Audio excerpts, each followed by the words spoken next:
detection can save lives. And that's why News 4 and CW23 are teaming up with Roswell Park to raise awareness about this disease.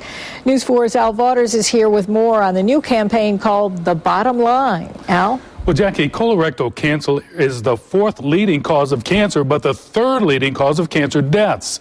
And doctors say many of those fatalities could have been prevented simply by getting checked. What about you? TV personality Sharon Osbourne, co-host of CBS's The Talk, survived a bout with colon cancer. So did Pope John Paul II. President Reagan had 2 surgeries to remove malignant tumors from his colon, tumors that were so serious, doctors removed part of the president's intestine while he was in the White House.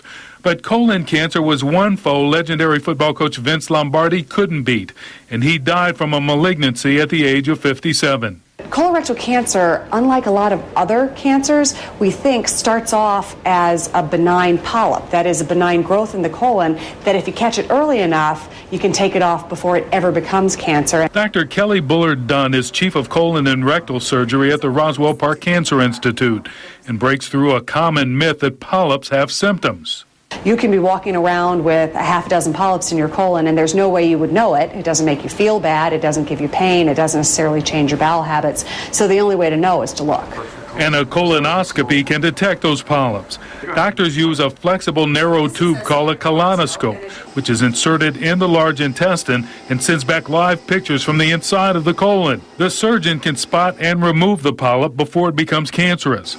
Doctors recommend people 50 and older get a colonoscopy every 5 years. But if you have a family history of colon cancer, you should start earlier. This is a disease they should be thinking about, they should be talking to their doctors about, they should be talking to their family members. One of the most important things about any cancer, but colorectal cancer in particular, is knowing what your family history is. Experts from Roswell Park will be on hand at the Boulevard Mall in Amherst tomorrow from 10 to 3 to answer all your questions about colon cancer. I'll be there lending a hand starting at noon. You can find more information on colorectal health at WIVB.com. Al Vaughters, News 4 at 5:30.